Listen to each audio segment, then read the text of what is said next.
श्री रामचरितमानस के बालकांड में दोहा नंबर 86 में गोस्वामी जी लिखते हैं कि सकल कला करी कोटि विधि, हारे उसे न समेत, चली न अचल समाधि शिव, कोपेउ हृदय निकेत। हो चली न अचल समाधि शिव, कोपेउ हृदय निकेत। कामदेव अपनी सेना समेत करोड़ों प्रकार की सब कलाएं, सब उपाय करके हार गए, पर भगवान शिव जी की अचल समाधि न डिगी। तब कामदेव क्रोधित हो उठे। कहते हैं कि जब काम की सारी कलाएं हार गई, भगवान शिव की अचल समाधि जब नहीं टूटी, तब कामदेव ने अपनी समस्त शक्तियां, समस्त कलाएं, समस्त उपाय और अपनी पूरी सेना लगा दी। फिर भी भगवान शिव जी की अचल समाधि जब नहीं डिगी, तब क्या होता है? कहते हैं कि कामदेव ने करोड़ों प्रकार की चेष्टाएं की, वसंत रचा, वातावरण बदला, सौंदर्य फैलाया, परंतु भगवान शिव की समाधि तनिक भी विचलित नहीं हुई। जब भगवान शिव जी के हृदय में यह स्थिति आई कि कामदेव उनकी साधना भंग करने का प्रयास कर रहे हैं, तब वे क्रोधित हो गए। कहते हैं कि सच्ची साधना बाहर नहीं है, आंतरिक दृढ़ता है। जो व्यक्ति अपने आंतरिक साधना में दृढ़ रहता है, संकल्पित रहता है, तो परिस्थितियां चाहे कैसी भी हो, जो भीतर से है वही अडिग रहता है। बाहर की कोई भी परिस्थिति उसको डिगा नहीं सकती। यह आध्यात्मिक सिद्धांत हमारे जीवन को बदलने की एक बहुत ही गहरी सिद्धांत है। कहते हैं कि विकार की सारी कलाएं असफल हो जाती है जब आत्मचेतना जागृत हो, जब शिवत्व भाव जागृत हो।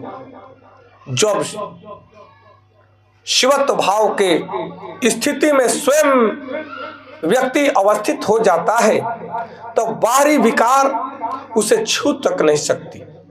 काम वासनाओं की कौन कहे?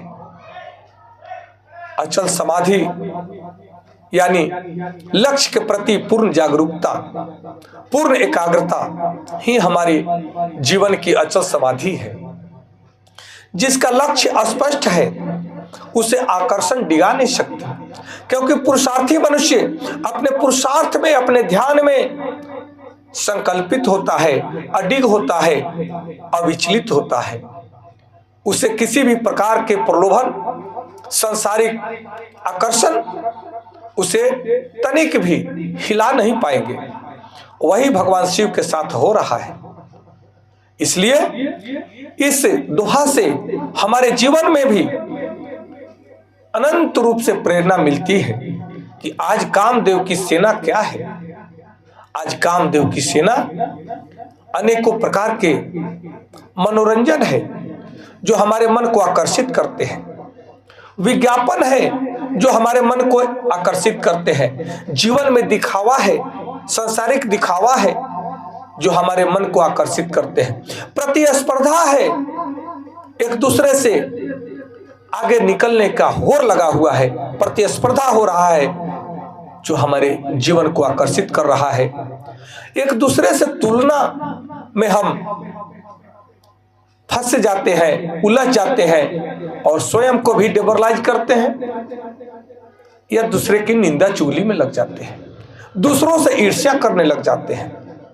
हम भोगवाद के विषयों में फंस चुके हैं। यही कामदेव की सेना है जिन्होंने हमारे जीवन को ग्रसित कर लिया है।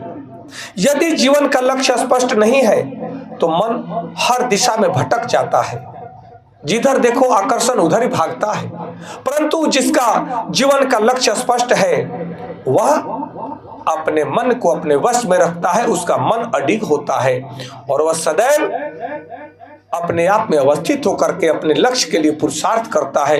वह किसी भी प्रकार के प्रलोभनों में, आकर्षणों में तनिक भी डिगता नहीं है, हिलता नहीं है, प्रलोभित नहीं होता है। यदि मन भीतर शिव चेतना है, ध्यान, अनुशासन और उद्देश्य जिसका अस्तित्व बन गया है, तो करोड़ों प्रलोभन भी उसका कुछ बिगाड़ नहीं पाएंगे। अपने अंदर हमें अनुशासन, हमारा उद्देश्य क्लियर हो और हम उसी उद्देश्य के ध्यान में मग्न रहे, पुरुषार्थ करें, समाधित हो जाए, तब हमारा जीवन में कोई भी प्रलोभन हमें हिला नहीं सकता।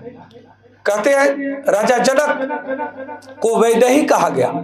वे राजा थे और राजकाज को बड़े सुचारू रूप से पिता के तुल्य अपने प्रजा को पुत्रवत मानते थे। पिता बन करके, प्रजा पिता बन करके प्रजा की रक्षा करते थे, प्रजा का भरण पोषण करते थे। फिर भी वे वैदेही कहे गए। देह में रहते हुए भी उन्हें देह का भान नहीं था, वे आत्म अवस्थित थे, शिव चेतना में स्थित थे। इसलिए वे कभी भी सांसारिक भोग विषयों में उलझे नहीं, फंसे नहीं। कहते हैं कि अपने जीवन का एक उच्च लक्ष्य तो चुनिए। यह हर मनुष्य का परम कर्तव्य है कि अपने जीवन का एक उच्च लक्ष्य चुने और उस लक्ष्य के लिए कार्य करें, क्योंकि बिना लक्ष्य का जीवन निरर्थक हो जाता है। लक्ष्य के लिए व्यक्ति कार्य करता है तो उसमें अनेकों प्रकार से समाज का, देश का, विश्व का कल्याण होता है। जो रोज कुछ समय मौन में बैठता है उसका मन शांत होता है। इसलिए आप भी प्रतिदिन कुछ समय मौन में बैठने का प्रयास कीजिए। मन को आदेश दीजिए कि मैं परिस्थिति का दास नहीं, अपने विवेक का स्वामी हूं। मैं परिस्थितियों का दास नहीं, परिस्थितियां तो सांसारिक है, मैं आत्मावस्थित, आत्म चेतना में लीन, मैं अपने विवेक का स्वामी हूं। जब मन अचल हो जाता है तो संसार की सारे कामदेव स्वरूप सेना भी हार जाती है। इसलिए यह दोहा का संदेश हमें बहुत प्रेरित करता है, हमारे जीवन को उन्नत बनाता है। हम सब का परम कर्तव्य है कि उन्नत विचारों से अपने जीवन को उन्नत बनाए। आज के लिए इतना ही। आप सबको कोटि कोटि प्रणाम। हर हर महादेव। जय माता पार्वती जी की। जय सिया राम।